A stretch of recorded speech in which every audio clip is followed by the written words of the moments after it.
So here we go. Phnom Penh, Cambodia, day 6 November 2019. I return to Thailand tomorrow to continue my travel. But I thought I'd just share this. Hopefully I get more than two more viewers than previous. But scams in Cambodia. Been here 9 days, felt the fear, felt the caution, practiced fear and caution. Know that it was seen that I was quite cautious, but it didn't really bother me what they thought, because the place makes you look over your shoulder, makes you look at analysing the field of vision or extra peripheral vision. And I'm not even thinking of talking about crossing the road. That's another video vlog. But yesterday something funny happened to me. First of all, I went to the local shopping centre, and a little bit worse than where, from a fairly heavy night of drinking, celebrating a birthday party. It was quite busy, busier than normal, being a Monday I think, and I noticed at least two men hovering behind me, checking me out in front. And then it became clear that there was a third, a gentleman in the shopping centre, sitting in the food court of Soria shopping centre on the 4th floor. Mostly Cambodians, a few Chinese, a number of expats can be seen there, or tourists, but not really eating there. But that's where I've been going for food, for sustenance, not to mention a coffee. Not to forget to mention a coffee. But anyway, I seen these gentlemen checking me out, and so I didn't buy a food card. I decided to sit down to see what they were up to. Felt pretty safe, was in a major shopping centre, security out the front, with AK-47s, a couple, but I guess they're looking after the gold shops and precious stone shops that are in there, mostly on the first ground level as you walk in the door. But anyway, the three guys, I noticed the third, the leader, I figured. I noticed they seen me sit down. Not sure they knew that I knew they were there. But anyway, I sat down on the outside table and was approached. Now I don't know what the scam was, but it was probably going to be a scam. I don't know, take out something and then say I owe them money, show me something, maybe get my interest in some way, and then show me something and charge me for the show, or decide to strike up an English speaking conversation with me and take me to another location to view the wares. I'll never know. When the one gentleman approached me from behind and came to the front of the table in front of me, I didn't turn for him. he walked in front of me on the opposite side of the table and asked to sit down.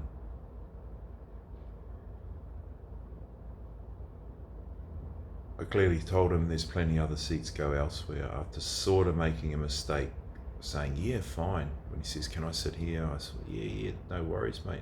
I had every intention to get up and move, but when he sat down, I told him, bro, there's a lot of other seats in this room. Go sit somewhere else. He was taken aback by that and walked away. As I looked over to the ringleader, the big bag on his front, he had a big grinning smile and he was laughing. I sat there, I remained there, I played with my phone, I watched them. One man disappeared out of sight, I don't know where he went to. The other guy made a phone call, the leader made a phone call. So I thought, on every level there's security there, females or security staff, so I figured there was a degree of safety, so I remained in that food hall and just played with my phone. I don't know if I'd been targeted or it was just an opportunity to target someone random, but I had been looking at buying some gold here, some gold or some gold diamond jewelry. So I don't know if it's come from the gold shops or I was in that area and they've observed me talking and trying to find out the prices. It just so happens that gold here is more expensive than Thailand. They seem to think it's better than Thai gold, but I'm fairly sure that 99.9% gold is fucking 99% gold. Although here there's a degree of scams from those people, such as fake gold or hollow gold blocks or bullion. A lot of it isn't numbered, like back in Australia.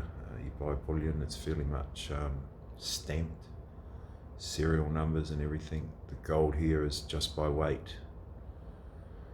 So unless you're a metallurgist or bring with you an acid kit, I do not recommend buying gold in Cambodia. For the simple reason is you may not get what you want, you may get nothing except lose your money. The risk's too high. Anyway, I think they may have seen me there, so I may have overstayed my safety zone here. And anyway, that was the first scam. Now I've been talking up that these people are good. There's no scams here. Unless you want to be scammed, you're going to get scammed. But it can be tricky. It's been a worry. I daily check my belongings.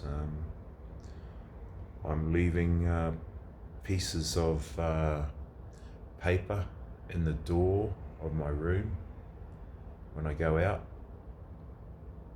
just in case someone comes into the room. A piece of paper won't be in the same spot, or it'll be on the ground, so I would have known they were there or had been there. I don't think they'd like to get caught in the fucking room, me coming in and disturbing them, because there's only one fucking door out in a hotel room, and I'm a little bit grumpy. No, well, I'm a bit grumpy, but I'm also a very scared person, and a scared dog is, yeah, but anyway, they got guns, I don't. They got knives. I think most people here carry a box cutter in their bags or on their person. I have seen sitting in the bars. I have seen females pull Gillette razor blades unsheathed out of their handbags. So I guess streetwise on their level, you carry what you can, and I guess if I lived here, I probably would carry a weapon of some sort, or pay someone to carry one for me.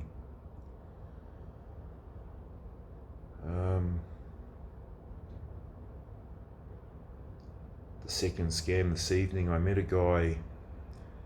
Let me just tell you the overview here. I was sitting in 136 in a good bar. There's a couple of bars that I will do a quick vlog on during the day and tell you a few stories about it, I guess. Probably get me in trouble, and a lot of people will think worse of me.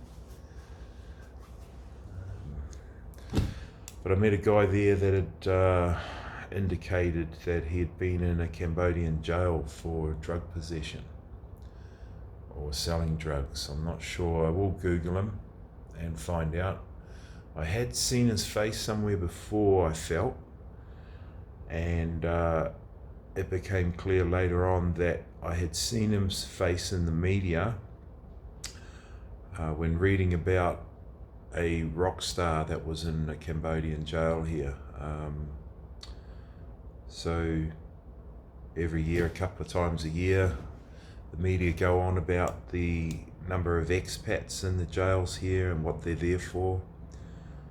I think I may have seen him on the internet or on the news as one that is banged up here in Phnom Penh or in Cambodia. So I got to talking to this guy, and he told me he was going to be doing a vlog and all of that. Oh, no, he told me he was doing a documentary. A videographer turned up, a friend of his who was doing the videography for his story. It sounded like they were looking for investors. It went that way. I guess through conversation, and I'm fairly straight up. I don't want to talk to shitheads. Indicated that you don't need money to do those, but you just fucking get on YouTube and start vlogging it. Told him to step through every day he was there on YouTube, and I'm sure he'll get 1 million hits. Monetized channel, Patreon, fairly rapidly, because his story was impressive. I wouldn't like to have been him. The man was fairly well run down. He had sores, he had black ankles, which indicated blood problems, or inactivity problems. He had a number of sores on him. I could see that he was doing it hard. He had a loose shirt on, so I wasn't sure if he was carrying a weapon, but the loose shirt, to me, I felt like asking him, what are you fucking packing?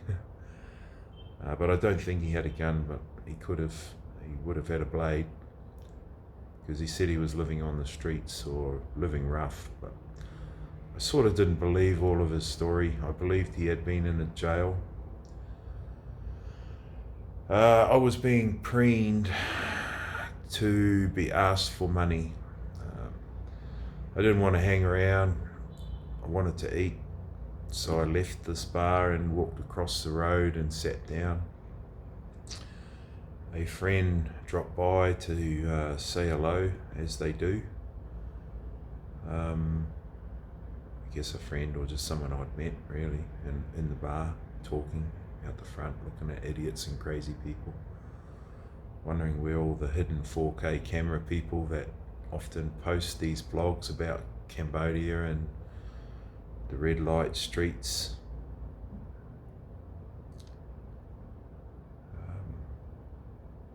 But anyway, as I was eating my meal, or just about to eat my meal, he arrived in this restaurant on the corner of 136, came inside, sat down. Out of respect, I took on his story. I had a yarn to him. When my meal arrived, I sort of indicated I didn't want to talk anymore, I wanted to enjoy my meal. And he says, I told him, I'll wait in that garden bar again, I'm going to go back there and sit there and look at the idiots. He said, can you help me out? He started telling me that he's homeless, he's begging for money every day. He may have been. He had a friend that arrived with a fucking $2,500 phone on his hip. He stood there fucking drinking, ordering beers, talking to the girls out the front, who I think were just talking to him because he was spending money or having a beer there. It's their jobs. Anyway, he asked me for money. Now, I'm a fairly compassionate, passionate person. I have a lot of problems. I'm dealing with my own issues. When I've got no money, I go hungry. When I'm hungry, I get up and fucking work. I told him that. I said, no, I'm not fucking giving you any money, bro. And no one fucking touches me in this world. I told him, out of respect to you, brother, I'll tell you as I tell everyone in the positions they are through life. Get the fuck out of here. You're not Cambodian. You don't belong here. You're an idiot for being in fucking jail for drug possession in a country like such as this. Dealing in heroin, you deserve to be fucking strung up. Dealing in methamphetamine, you deserve to be strung up. Now that I think about it, I felt I should have fucking smashed him, but I get angry about these sort of people. I told him, out of respect, man, get out of the country, go home, you don't belong here, stop being beggar in a land you don't belong. I mentioned his health problems. I saw the abscesses, the scars from his shackles, I guess, or his black ankles from his bad blood pressure, his whatever he was afflicted with. He had scabs, he had sores, and I reminded him of that. Pretty ruthless it sounds, eh? I'm a terrible person for doing that? I don't think so. I don't think so, because what comes next, you know? Is he one of these people that will facilitate for someone to get robbed? You know, I don't give to beggars. I feel sorry for them inside, but that's my onus or my burden that I must carry. I don't give to the children walking around the streets selling, and I tell them that. And I definitely don't give to expats that are sitting there cudging from people that work for a living.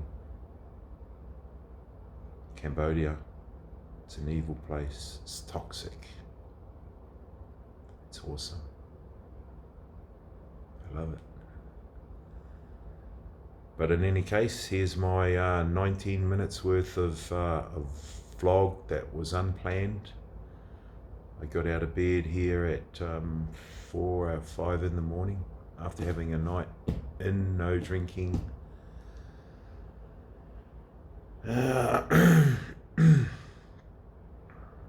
Bit more clear-headed, so this is my first rendition of a vlog. I don't know the editing software yet, but I will get there. I have a lot of clips and I will be putting them up.